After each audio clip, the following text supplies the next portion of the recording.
Welcome to Druid City Pride 2020. Chris Mosier. We wish you were here in Tuscaloosa today. COVID-19 changed all of that a little bit. We join you live via Zoom. You're in Chicago. We're here in Alabama. And my first big question, have you been to Alabama before or have any connections to Alabama? Hello everybody. First of all, hey, how's it going? I believe I've driven through, but I have never stopped and spent a significant amount of time. So I'm really bummed that this is how I'm spending time with you today, but I'm happy to be here and looking forward to when everything is different and I can actually come back down and hang out. Exactly. We're so privileged you're here today and we appreciate your time. Now, you are the first trans man to make the men's U.S. national team, the first openly trans male athlete to compete in an Olympic trial. Saying that today is Pride in Tuscaloosa, what does Pride mean to you? You know, Pride, I think a pretty special relationship with Pride because it took me a long time, if I'm being honest, to feel a sense of pride about my identity. I remember feeling what I can say now was a sense of internalized homophobia and internalized transphobia because of all the media messages that I got about queer people when I was growing up. And so even after I identified as queer and was in a queer relationship, it took me several years before I even went to my first Pride festival. And I remember being really afraid to be there. But I will never forget the feeling of being there and being with other people who were like me, right? And so it was the first time ever in my life that I felt a sense of community and of belonging around that part of my identity. And now, as a proud trans person, I really enjoy that sense of community that comes with Pride. So, it's a little different right now, right? Because we're in this virtual space, but I'm really happy to see the way that Pride continues to evolve and we can still have this sense of community, even though we can't physically be together. Because I think it's so important to have these moments that bring us together in a positive way, as opposed to us all being together, sort of rallying around the negativity and the fight and the struggle for equality that we typically are in unity with. I think you summed it up really, really well there. Let's get down to business. At age 4, you knew something didn't feel right inside. And in 2010, you started your transition. It became a very public transition, obviously. We saw it on the news. Prior to that, you competed as a female. Can you tell us how you felt in those races, pre-transition, knowing inside you did not identify as a female? Yeah, so you're right. It's funny. There was a big gap of time between 4 and 2010. Yeah, right. 4 and 2010. I transitioned when I was 30 years old, and so 29 years old. And so there was a huge amount of time that I was raised and socialized as female, grew up playing girls and women's sports, existing in women's spaces, and just always feeling a sense of disconnect between myself and my peers. But I didn't have the language or terminology to put to that because I did not know any trans people in real life. No one that I could talk to, could bounce ideas off of, or talk about my feelings that I had. Even when I started to learn about trans identity through books and specifically through YouTube videos, which is why the magic of the internet is so amazing in terms of like my own evolution of coming into my own identity. Which makes this Zoom particularly cool for me right now. There was a huge amount of time that even when I knew of trans people, I still couldn't talk to them. And so, I think I didn't know that I was trans until I started to see myself and what I felt reflected back at me through the experiences of other people. So when I was competing as female, I don't think I had this sense of like, I don't belong here, I'm a man. And that wasn't really my experience. It was just like, I always just sort of felt like myself. And I felt like I knew that I wasn't like my peers. I knew I wasn't like my female teammates, but I also knew I wasn't like my brother. And I felt like I was existing in this middle space in a very binary system, particularly in sports, because sport is so man and woman, male and female, it's so separated. And so I felt like I didn't belong in either space at that time. And I think as I started to understand more about identity and the fact that I was possible, like the fact that me today was possible, because I didn't see it in sports. I didn't see it in real life. I didn't talk to people who were like me. When I finally had the understanding that hey, I can be fully me and publicly fully me and play sports, I think everything started to change. And that's so I didn't put much thought to that identity through sports as a female athlete until probably 2 years, 3 years before my transition. And then it started to be a place where sport actually became the magnifying glass for my own issues with my identity, because lining up at the beginning of a race with all the women having to wear the pink swim cap and the guys wear the blue swim cap, there was a real sense at that point of being like, why am I over here? Why am I starting with this group? Like, I don't feel like now I don't feel like I belong here, as I had a better understanding and reflection of myself. It had to be so amazing to finally be able to be yourself. So you moved forward with your transition, still wanting to be on Team USA, still wanting to compete in the Olympics. You were turned down by several coaches, I read. Did you not fear transitioning would crush your chances to be on Team USA in a bid to compete in the Olympics? Oh, I absolutely did. And to be honest, I didn't even think that Team USA or Olympic trials were an option when I was thinking about transition. Just because, again, I didn't know that I didn't know it was possible, right? I didn't see a role model for myself in sports. When I transitioned in 2010, there were no trans men competing with men that I knew of, and definitely none at a high level. And that's where I wanted to go. So when I was doing really well in my races as a female athlete, and I understood that I was trans, I had this real moment of pause to be like, sport has been an essential part of my life since, as you mentioned, the age of 4, right? It's been a place where I found my friends and my community. It's the place where I felt the most like myself. Like, even if my friends, my classmates thought that I didn't belong, they thought I was weird, they didn't understand me in the classroom, off the court, or the field. When it came down to putting on a uniform or practicing, what I was playing, like that's where I found my friends. That's where I found my real sense of self. And I didn't want to lose that because, it is a core part of who I am. And I think many of the things that I love about myself, my values, came from playing sports as a young person. So I had this real sense of not wanting to lose sport.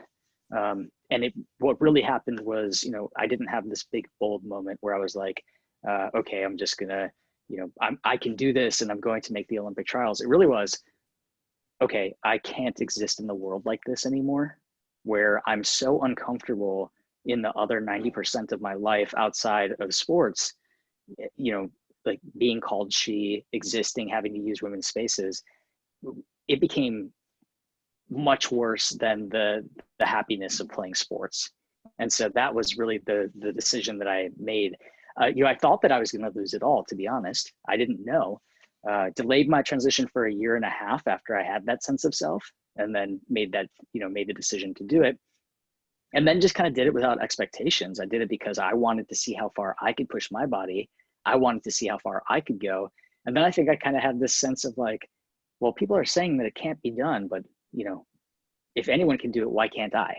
Right? Like, why not try? So it was a really empowering thing after that, when I threw away those expectations, or people saying that I'd just be a middle of the pack guy, that I would never be competitive with men because I was assigned female at birth. And it really just highlighted all of the sexism that exists in sport and in our society, all of the male privilege that I received in transition that I just sort of skated through, and people didn't really give me a hard time, but they also didn't kind of give me any props when I won. It's just kind of like, okay. So all of these things sort of, bubbled up. There was a lot to unpack there that I think I'm still working through, but yeah, that's, I didn't know that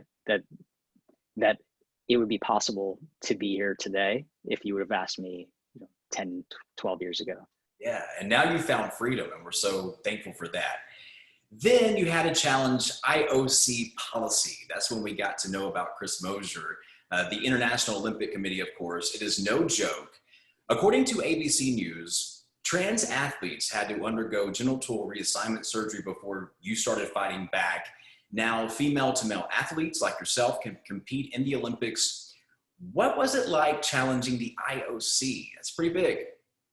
Yeah, I knew it was going to happen, and it was kind of an interesting situation. In 2014, I wanted to try to make Team USA, and in order for me as a trans man to compete, I have to get clearance from the World Anti-Doping Agency. So the WADA, which people may have heard about through scandals in sport, probably is like the how people Right, hear about it now. Yeah. Yeah, so for taking testosterone, I have to get clearance and I have to submit a bunch of medical records. And in 2014, I didn't receive my acceptance letter in time to compete in the national championship. So I was unable to participate. And, I had at that time committed that to be my goal. So really I had a full calendar year to get extra prepared, to put a lot of thought into what it would mean to be the first trans person to make Team USA. And, I thought there was a moment where I was really happy actually that it didn't happen in 2014, because I don't know that I was really ready to be in the media in the way that I was after making it. Because what I knew was that in making Team USA, I would automatically be ineligible to participate in the World Championship because of those policies. And then I would have to challenge them. And that was my goal, was to have this athletic achievement, but also have this moment where I could make real and lasting change for every transgender athlete who comes after me. So what I knew was it was going to be a year of talking about what's in my pants, which is not a comfortable, position to be in. It was a really sort of vulnerable thing for me to say, okay, like I'm going to challenge on this premise, and now this is going to be a topic of conversation. But I think it's so incredibly important, to sort of clear that path for other transgender athletes. So it was a big undertaking. Fortunately, I had an incredible team of lawyers, and I didn't have to do much about it. It was really, they really took that on. And in late 2015, early 2016, the IOC made the decision to make that change. So I was able to compete in the 2016 World Championship race and Olympic trials, and now hopefully we'll have a trans Olympian in 2021.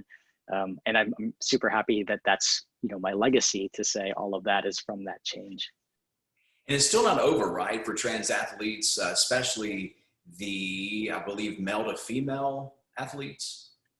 Yeah, so for all of us, actually, I mean, the policy exists, and a policy has existed since 2003 for the Olympics, the first policy, and then the updated policy in my challenge in 2015. And in 17 years of having a policy, we still have had 0 transgender Olympians. So, there's a lot of battle that's going on right now in terms of positioning trans athletes as a political sort of divisive topic. So you will see in the coming time here through the election that there will be a lot of talk about transgender athletes. There are lawsuits going on that the federal government is involved in, and it's really just positioning us as people who are not worthy, or maybe even less than people. So not worthy of having the same opportunities as our peers, which is why the fight continues. Not just for trans women, but for all of us. Okay, Chris Mosier, now a few questions about your current life. I know all right. You can answer personal questions, so we'll go there. This year you faced your first Olympic trial. However, you were unable to finish due to an injury. What's next for you right now? Will you try for the Olympics again? So I spent the last 6 or so months, 7 months rehabbing my knee. I pulled out of the Olympic trials with a torn meniscus. It was an incredible experience to go to have that moment in history to break that barrier, but unfortunately didn't get to finish. For me now, I'm feeling strong and healthy, which is amazing. The unfortunate part of it is that there are no races to train for now because everything is canceled. So I have the opportunity to really kind of choose your own adventure for moving forward.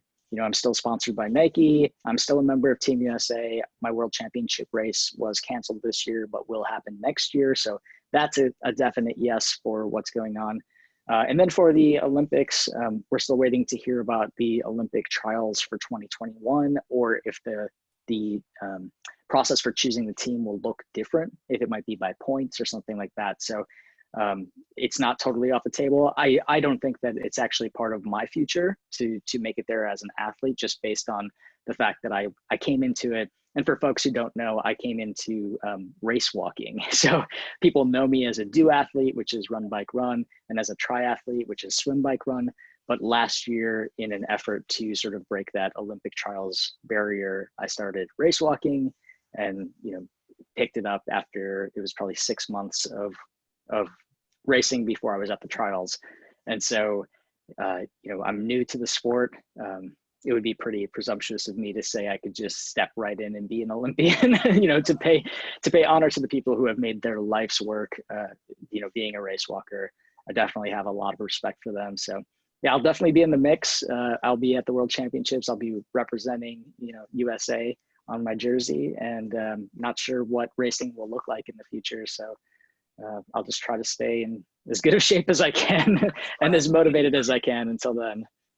Knee injuries are no joke. I mean, you have to use a lot of ice and a lot of time to heal, right? Yeah. So tell us about your training schedule. Do you train every day, or do you go without a day of running? Yeah, so I've come back into running pretty slowly over this time. So it's really been a lot of strength training and conditioning otherwise, which has been pretty fun, actually. There are a lot of things that I would love to do that just, by the nature of trying to not injure myself, I don't often do. So I spent more time on my stand-up paddleboard this summer. I bought a kayak, so a lot of fun things like that. And then now I'm back to running and also race walking. And biking. So those are my go-tos right now, and also the strength training, because I just think it's really essential to, as I'm getting older, really try to make sure I'm not hurting myself. You're looking great, man. I don't know if you can look any better. I think you're strong. We have about a few more questions. You married your wife, Jen, in 2012. She's beautiful, by the way. Thank you. So what is a day off like for you and your bride? Well, what is life like for anybody, in these last several months, I guess, is kind of the question. I will say one of the most amazing parts, and the silver lining of all of this, is that my wife has a job where she was able to start to work from home and to keep her job throughout this, which I'm incredibly grateful for. And I, as an athlete and as sort of a public speaker, have had all of my races and my speaking events canceled since late March. And so I've been home a lot more than I usually am. Typically in the average year, in the last couple of years, I've traveled about 1/3 of the year I've been on the road. So over 115 days for the last couple of years. So I've spent a lot more time, in her presence and around, just having her here during the workday. And it's been really nice to, just to have more time together. It's been great. I could easily Google you guys. You'll have great photos on the internet, by the way. We have two more questions for you, Chris. You bared it all literally for ESPN's magazine, The Body Issue, back in 2012. You can Google that as well. And you told the magazine then, quote, "I finally feel very comfortable with my body," end quote. What was it like being the face of the trans community for that magazine issue? It had to be a lot of pressure. Yeah, it was 2016 that it came out. And so I was a little bit later into my transition, and I went through that process of feeling that internalized transphobia, feeling that fear of like figuring out how will I now exist in the world when I spent 30 years existing in a different way? How will people see me? How will I interact with people? It was like this whole learning process again of like socialization that I hadn't heard anybody talk about. Like I knew all the changes that would happen with taking testosterone, and I had an idea of what I would do when I was coming out to people and things like that. I just never really understood or thought about this shift into male privilege, this shift into being seen and spoken to as a man. So I think there was a sense of coming into my own understanding of that and about what masculinity and my sense of self meant to me. Initially in my transition, I would say, and I've heard this is pretty common from other trans folks as well, that I felt like I was performing masculinity in the beginning of my transition. Like I wanted so badly to be called he, to be seen as the man that I knew that I was, that I think that I was performing it in the ways that I thought other people wanted to see it show up as. And by 2016, you know, I finally had this sense of peace, of comfort, of feeling really comfortable in just like how I was going to do it. I don't think anyone is really ever comfortable to do the naked photo shoot. So, Well, it looked amazing. It looked great. Thank you. And it was video too. Like they were all over you with cameras and video cameras as well. Yeah, it was a really like I'm really proud of myself actually for it. You know, I kind of said it as a joke. I was featured in ESPN the magazine in 2015 in a coming out story. It was the big issue. Gus Kenworthy came out in that issue, and it was the first time ESPN magazine did like an LGBTQ focus in their entire magazine. It was really cool to be a part of that. And I said to the author who was covering my story jokingly one day, like, "Oh, I want to be in the body issue." And she's like, "Oh, interesting. My editor for this piece is the editor of that magazine, so she'll contact you." Whoa, small world. So it was really, it was meant to be. And, you know, it was fully there. You wear nothing. There's no Photoshop. And for me, you know, it's one of these situations again, where I'm like, a year ago, I would have never said that, right? Like from that day. So I was just really proud of myself for taking that leap, and then also understanding the importance of people having representation. You know, I think visibility is a powerful tool for social change, and it's so important, not just that other members of the trans community have somebody that they can look to and say, hey, there's someone like me in this space, right?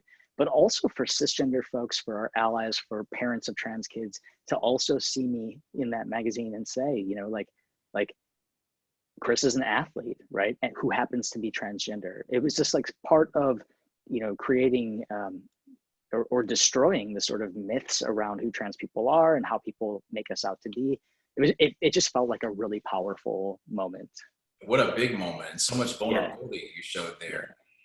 So lastly, do you have a message you would like to share with the LGBTQ community right here in Tuscaloosa, Alabama? Yes. Let's see. Where do you start, right? Where do I start? Well, you know, as I've mentioned a couple of times, like that, I feel like you know, my experience, I've been in the Midwest, I've been in Los Angeles, New York City. Actually, when I was transitioning, I was in New York City. And when I share my story of saying like, I knew literally 0 trans people in real life when I was transitioning, and I was in New York City. And so when I'm thinking about that, I always think about people in Alabama, people who are in places that are not New York City, that are not known as like queer hubs. And what is the experience like there, right? And that the need for community is so much greater. The need for events like this is so much greater because we need to know that people like us are out there and that it's okay for us to fully be ourselves. So my sort of mantra that I live by is I want to be who I needed when I was younger. And I say that as a sort of message for any person in the trans community, in the queer community, to say, who do you wish that you would have seen when you were a kid, when you were younger, that would have, you know, had you seen me on a Nike billboard, would have changed your entire life, right? Because you would have known that you were possible. And you can do that for somebody else by being your authentic self. And I know that coming out and being out publicly is not safe and comfortable for everyone. And it's not necessary for everyone. And I'm very, you know, want to be very clear about that and very respectful of people's personal choices. But if you do choose to be public about your identity, just know it, that there's so much power. You can influence so many people around you that they may never tell you that you've impacted them like that, but it can create such a great change. So my message to folks in Alabama, where it may be more challenging, more difficult to fully be yourself, is never limit your greatness to make other people feel more comfortable. You know, you are meant to be you. You were made you for a reason, and you have so many gifts to share with the world. And part of us sharing our gifts is by fully showing up. When we can fully show up and be our authentic self, you know, it's such a gift to other people, and it feels so good. It's not without challenges, of course, but our community is very strong. And so, you know, that's my message to folks. You know, I'm just really happy that events like this are continuing to exist in this time, and really, you know, grateful to be with you virtually today. And they say if you don't stop, you win, and you have won, sir. Thank you so much. Chris Mosier, the headliner for Druid City Pride 2020. Thank you for joining us. Happy Pride, everybody.